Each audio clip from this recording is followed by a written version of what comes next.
Pays de Galles, Fidji, Australie. En tout cas, c'est une première énorme surprise et quelqu'un était au stade parce que c'est son stade, c'est un musée, c'est les poteaux carrés, c'est la Mercedes de Kurkovic sur les cheveux de l'ange vert, c'est la chanson Allez les Verts, mais là c'était du rugby.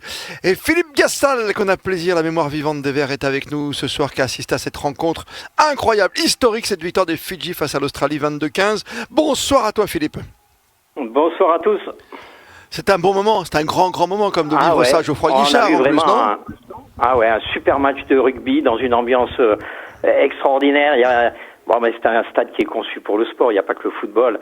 On l'avait vu pour différents matchs déjà. Geoffroy Guichard, on a eu des très grands matchs de rugby déjà à Geoffroy Guichard. Et là, la capitale des Fidji, aujourd'hui, c'était Saint-Étienne. Il y avait bien 10 000 supporters australiens, mais il y avait de nombreux supporters fidjiens également. Mais Geoffroy Guichard a pris fait et cause pour le petit poussé, entre guillemets, parce que peut-être l'Australie était favorite, quoique.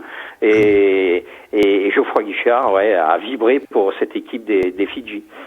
C'est pas inintéressant, Étienne et Jérôme, ce que rappelle Philippe, c'est que on adore ces stades-là, parce que le Stade de France, c'est notre stade de la Coupe du Monde, je veux bien, même si on est champion du monde là-bas, ce sera le stade de Paris 2024, mais Geoffroy, il n'y a pas de piste d'athlétisme, quoi. C'est un stade, tu le sais, Étienne, qui vibre totalement pour le football, quoi, même quand en Ligue 2. Mais c'est un stade, et Philippe pourrait en parler beaucoup mieux que moi, qui a été conçu parce qu'il avait une âme de passion. On est prêt. Il n'y a pas besoin de faire 90 000 places pour qu'il y ait de l'ambiance dans un stade. Saint-Étienne, ça fait même pas 40 000 aujourd'hui, mais ça a toujours été ça. Moi, j'ai connu 42 000.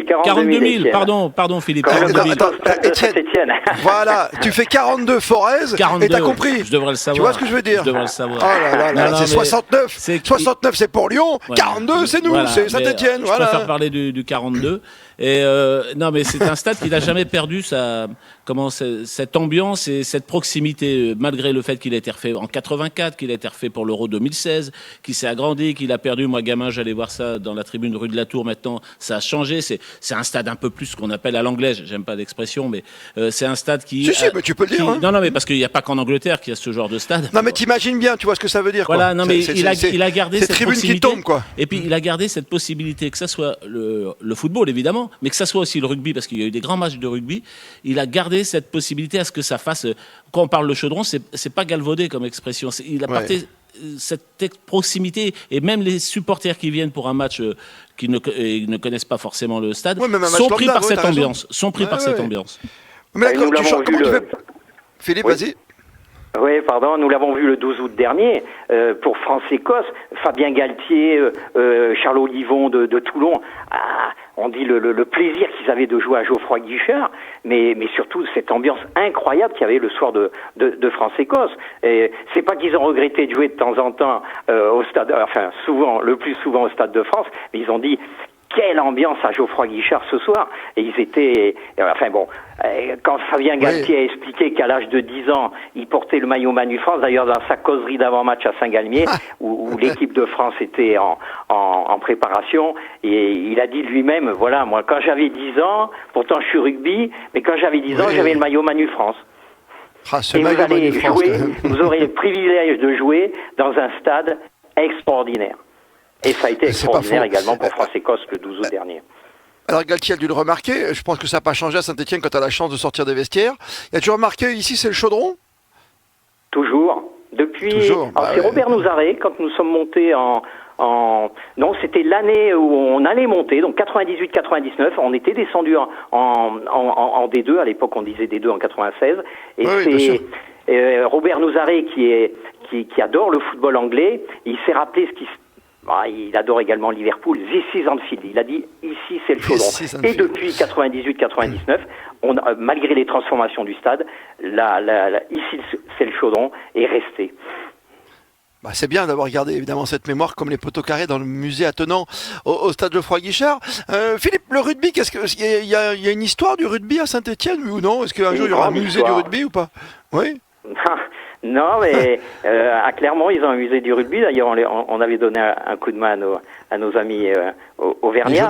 Mais en parlant d'eux, puisque l'inauguration du stade Geoffroy Guichard le 13 septembre 31, le match, le phare, c'est un match de rugby entre l'ASM et le Stade Forésien Universitaire le 13 septembre 1931. Donc en fait, comment dirais-je, l'histoire du ballon ovale avec Geoffroy Guichard, ouais, c'est une grande histoire. Et on a eu vraiment des très grands matchs. Aujourd'hui, les Fidji ont joué, mais en 2001, le 24 novembre 2001, les Fidji avaient subi une cuisante défaite avec 12 essais de l'équipe de France, 77-10.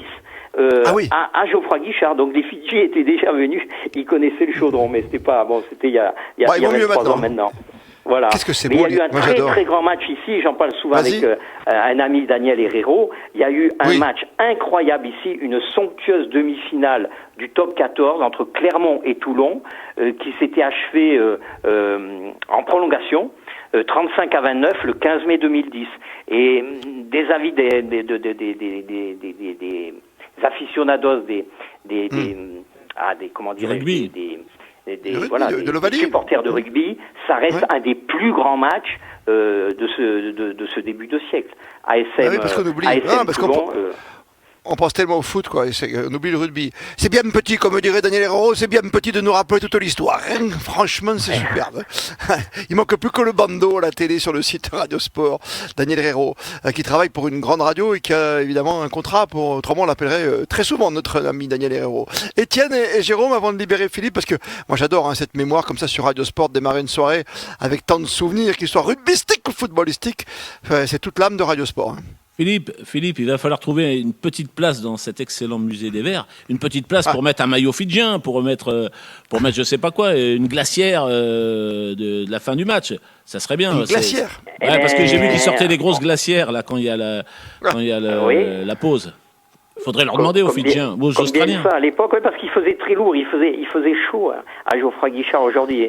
Le chaudron portait bien son nom. Mais actuellement, on a une exposition temporaire qui est dédiée à l'histoire du stade et on a quelques ballons de rugby, dont des ballons de rugby en particulier il y a eu une demi-finale entre l'ASM et les Saracens. Nous sommes le 18 avril 2015 et l'ASM s'était imposé 13-9 face aux Saracens. Donc nous avons quelques ballons, nous avons quelques références au rugby également dans cette exposition temporaire, bien évidemment. Quelle histoire, quel formidable conteur, Philippe Gastal. Quelle belle idée. C'est magnifique. Quel bonheur de vous avoir eu. Vous avez bien fait d'appeler, Étienne, notre ami Philippe Gastal, parce que ce musée déjà des Verts est à visiter quand vous avez été petit en 76 et que vous avez pu assister à ce genre de match avec l'épopée des Verts. Voilà, on rappelle que les Verts ont quand même défilé sur les Champs-Élysées alors qu'ils avaient perdu en finale. Et alors ? Non mais je dis ça. Non mais franchement, vous vous rendez compte ? Je pense. Mais vous vous rendez compte ? Il y a eu une défaite, mais de leur parcours surtout, de leur parcours extraordinaire. Oui, non mais c'est grandiose. C'est quand même grandiose. Ah ben oui, 100 000 spectateurs, 100 000 personnes sur les Champs-Élysées, alors que l'équipe est battue. Je pense pas qu'on. C'était unique. On fera jamais ça. Vous imaginez refaire ça aujourd'hui qu'une équipe qui perd malgré un beau parcours? Non, 100 000 personnes. Quoique, on sait jamais. Merci Philippe Gastal. On se dit à bientôt parce que dès qu'on a besoin un peu d'histoire d'Alain Decaux raconte, ou un peu de Stéphane Bern, on vous appelle. D'accord? Avec grand plaisir. Bonne soirée à tous.